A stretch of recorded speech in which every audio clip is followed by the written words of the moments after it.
Good morning. I'm Philip Altbach. I'm talking to you from Boston College in the US.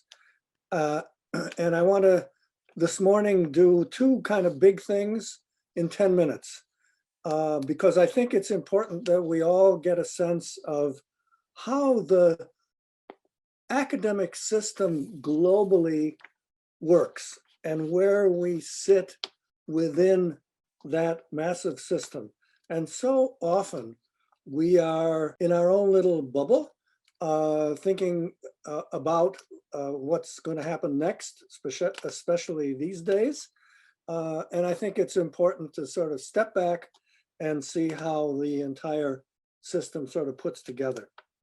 I'm going to talk about 2.5 things, and they are, I think, the central important aspects of what has shaped global higher education over the past maybe century, but certainly half century. And they are sort of contradictory elements. The first one is massification, the growth of enrollments and systems that we've seen around the world, beginning mostly in the early middle part of the 20th century and continuing on to the current period. And the second is the global knowledge economy and the role of research universities, particularly in the context of higher education around the world. And these things are a little bit in contradiction with each other, and I'll try to explain why. First of all, let's understand massification.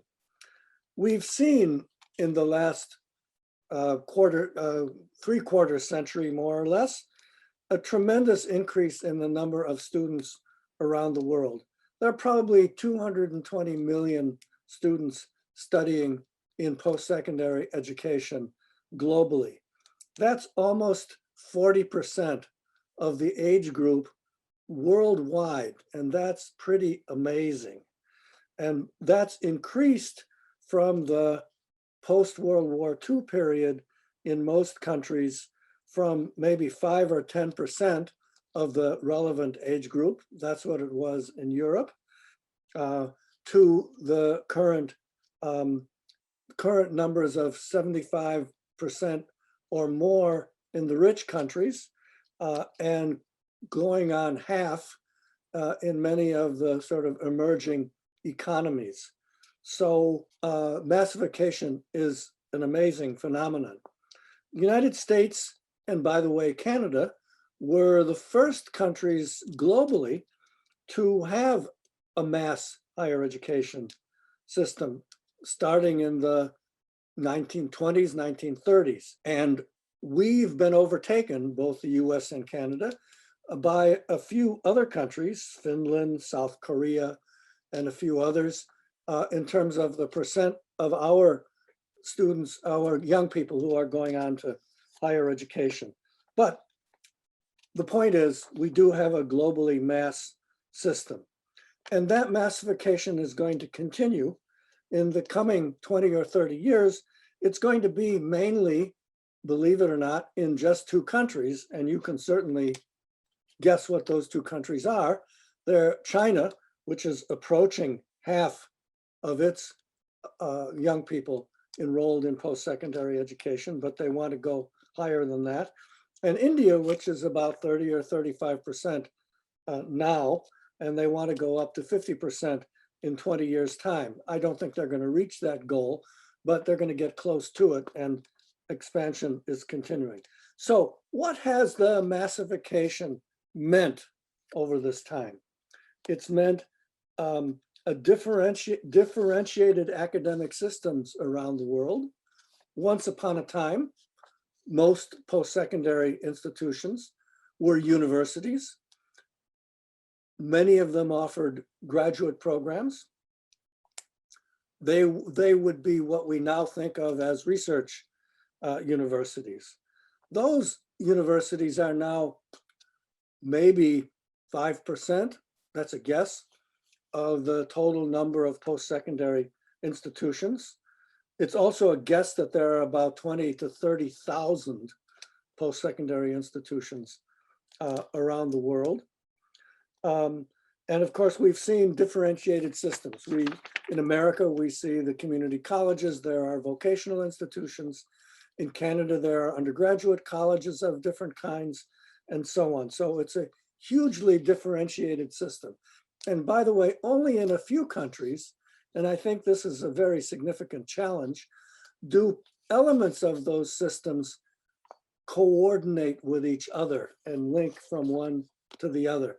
The famous and very successful example is the California Master Plan of 1960 that links up the community colleges, the four-year colleges, and the universities within the public sector in California, and many other US states, and surprisingly few other countries have such kind of a articulated system, and I think it's very important.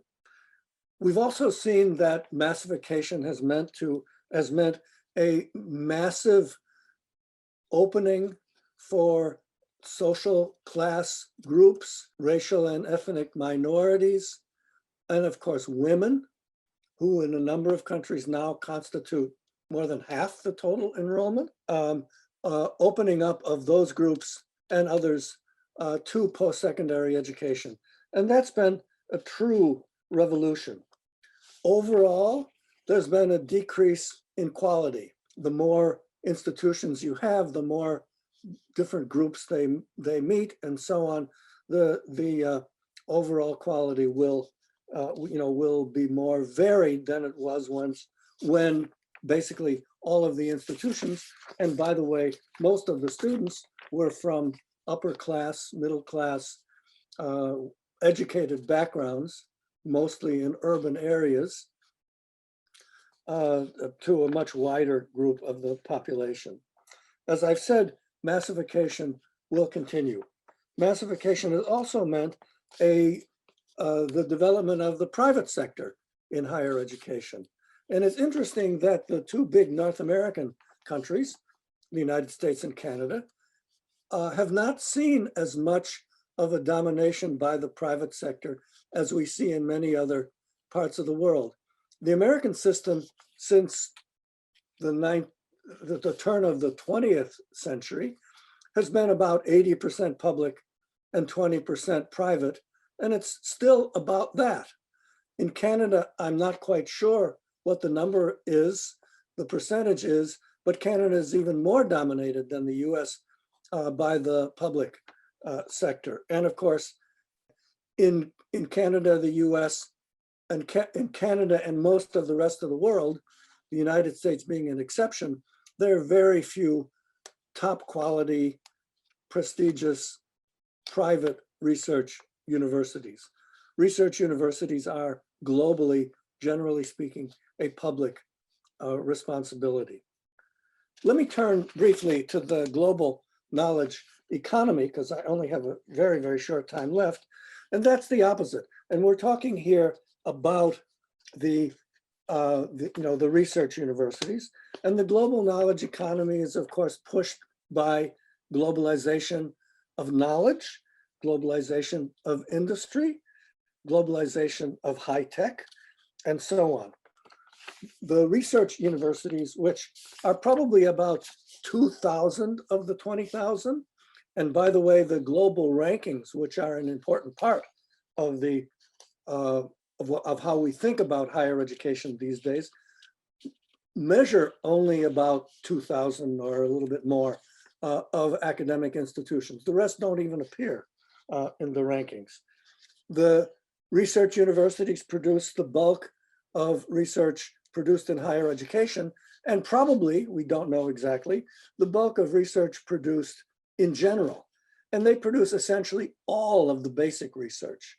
The people who win Nobel Prizes are generally university professors, and they are part of this global knowledge economy. The research universities educate the elites in most countries. They reproduce the academic profession, which is very important, and so on. the research university sector is in some ways in contradiction to the massification. And in many countries, the financial pressures on higher education in general have placed great stress on the research university. So when we think about the shape of higher education globally, we need to think about how these two parts of the system fit together and try to see that they can work constructively together. Well, folks, that's all I have time for. I hope you finished your coffee, and it's been a pleasure to speak with you this morning. And I look forward perhaps to doing it again. Bye.